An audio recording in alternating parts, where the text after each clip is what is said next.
یہ تھانے دار اور یہ وہ اس طرح کے ٹرمز ریوائز کر رہے ہیں. آپ ذرا قرآن تو پڑھ کے دیکھیں. قیامت کے دن اللہ نے اپنا نام کیا رکھا ہوا ہے؟ للہ الواحد القہار.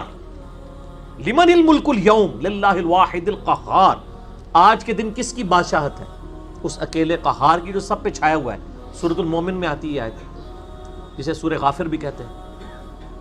پھر صحیح بخاری میں حدیث ہے, نبی صلی اللہ علیہ وآلہ وسلم ایک چوراہے سے گزرے, کچھ اصحاب جو ہیں وہ ہنس رہے تھے.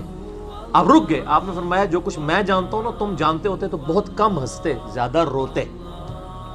تو نبی علیہ السلام کا تو مبارک زندگی میں تو بڑی سنجیدگی ہے. اگر کوئی یہ سمجھتا ہے کہ بغاوت کی زندگی گزارے, اپنی مرضی کی زندگی, نہ, دنیا جو اللہ کی مرضی کی گزارے گا آخرت پھر وہ اس کی مرضی کی ہوگی. لیکن جو اپنی مرضی کی دنیا گزارے گا آخرت پھر اللہ کی مرضی کی ہوگی, یعنی دوزخ میں. وَلِعَوْذُ بِاللَّهِ تَعَالَى اللہم اجرنا من النار. یہ اتنا معاملہ آسان نہیں ہے. اللہ تعالیٰ سورہ حجر میں فرماتا ہے, اعوذ باللہ من الشیطان الرجیم, نبی عبادی انی انا الغفور الرحیم. اے نبی علیہ السلام میرے بندوں کو خبر دے دو کہ میں بڑا بخشنے والا مہربان ہوں. لیکن پھر ساتھ ہی فرمایا کہ ان کو یہ بھی بتا دو کہ میرا عذاب وہ بھی بہت سخت ہے. بیلنس کرو. باقی یہ ٹھیک ہے, بخاری مسلم کی حدیث ہے کہ نبی علیہ السلام نے فرمایا کہ اللہ تعالیٰ نے مخلوقات کی پیدائش سے پہلے اپنے پاس عرش پہ یہ عبارت لکھ لی تھی کہ میری رحمت میرے غضب پہ سبقت لے جانے والی ہے. لیکن کس معاملے میں؟ باغیوں کے لیے نہ, ان لوگوں کے لیے جو پوری ایفرٹ پٹ کریں پھر بھی ان سے معاملات سیدھے نہ ہو, اللہ کی طرف رجوع لائیں. قرآن میں کہیں یہ نہیں ہے کہ ڈٹ کے گناہ کرو, باغی بنے رہو, میں توبہ قبول کروں گا. قرآن میں ہمیشہ آیا ہے کہ آپ غلطی کر بیٹھو, اللہ کی طرف رجوع لاؤ, اس کے بعد اپنی اصلاح کرو, اللہ تعالیٰ کو بخشنے والا مہربان پاؤ گے. اسی پہ میرا مسئلہ نمبر 18 ہے, گناہ کبیرہ اور توبہ کا بیان, اور وہ آیت نمبر بھی 17 اور 18 ہی ہیں سورۃ النساء کی. میں وہ پڑھ بھی دیتا ہوں. اعوذ باللہ من الشیطان الرجیم, بسم اللہ الرحمن الرحیم. انما التوبۃ علی اللہ, اللہ کے ذمہ ہے ان لوگوں کی توبہ قبول کرنا. کن لوگوں کی توبہ؟ للذین یعملون السوء بجہالۃ, جو گناہ کر بیٹھے جہالت میں, انجانے میں ان سے غلطی ہو جائے, گناہ ہو جائے. ثم یتوبون من قریب, اس کے بعد فوراً توبہ کر لیں کہ یا اللہ غلطی ہوگی. کو فجر کے بعد لیٹ اٹھا کہ یا اللہ معاف کر دے, کوشش تھی, الارم نہیں سن سکا, میں ابھی پڑھتا ہوں مجھے معاف کر دے, اس طرح کا. تو جو پڑھے ہی نہ, اوکے جی اللہ تعالیٰ نے کہا میں بڑا غفور رحیم ہوں.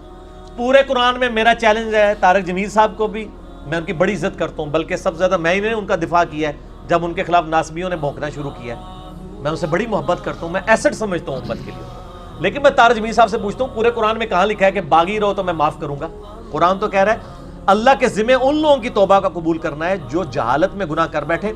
ثم یتوبون من قریب, اس کے بعد فوراً توبہ کر لیں. فاولئک یتوب اللہ علیہم, پس ایسوں کی توبہ ہے اللہ فرماتا ہے میرے ذمہ.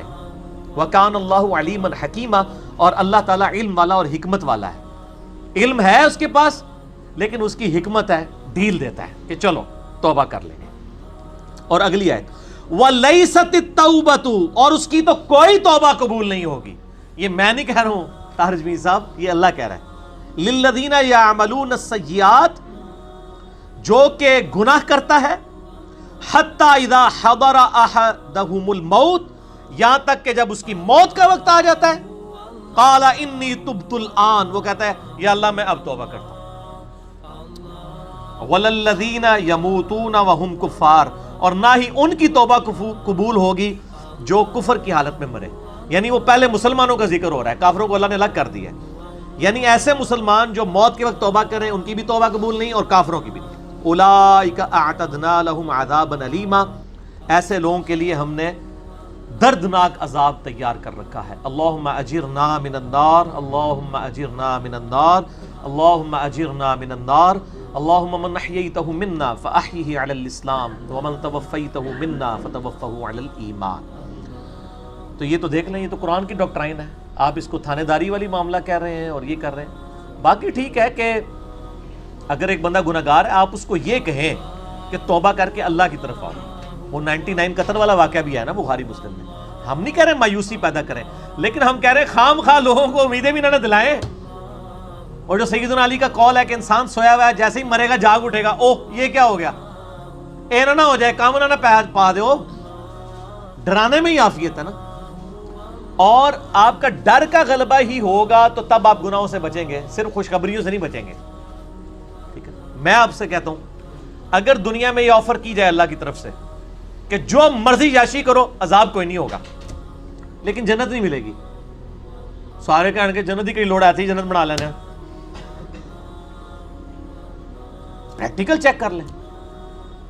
اور اس کے بدلے میں اگر یہ بات کی جائے کہ جی آپ دنیا میں اللہ کی تابع فرمان بن کے رہو، ادروائز آپ کو دوزخ میں جھونک دیا جائے گا، کوئی بچت نہیں ہوگی، تبھی لوگ اللہ کی طرف آئیں گے.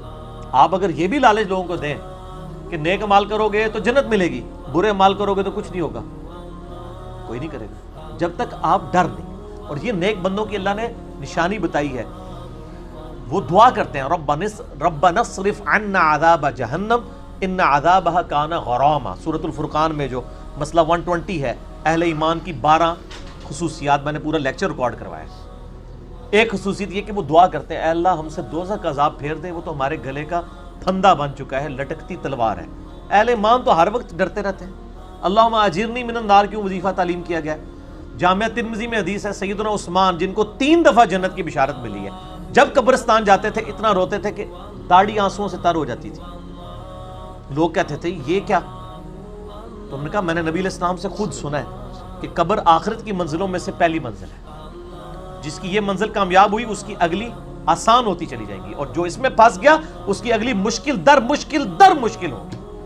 تو حضرت عثمان کو سمجھ آ گئی تھی یہ تھانے داری والا کنسیپٹ جو آپ نے اس کو نام دیا. ہم تو تھانے داری نہیں کہتے، ظاہر ہے خدا نے دنیا بنائی ہے اور وہ اسٹیبلش کرنا چاہتا ہے کہ لوگ میرے تابع فرمان ہو. گنڈا گردی کرنے کے لیے تو اس نے دنیا نہیں بنائی ہے. تو یہ بڑا کریٹیکل ایشو ہے.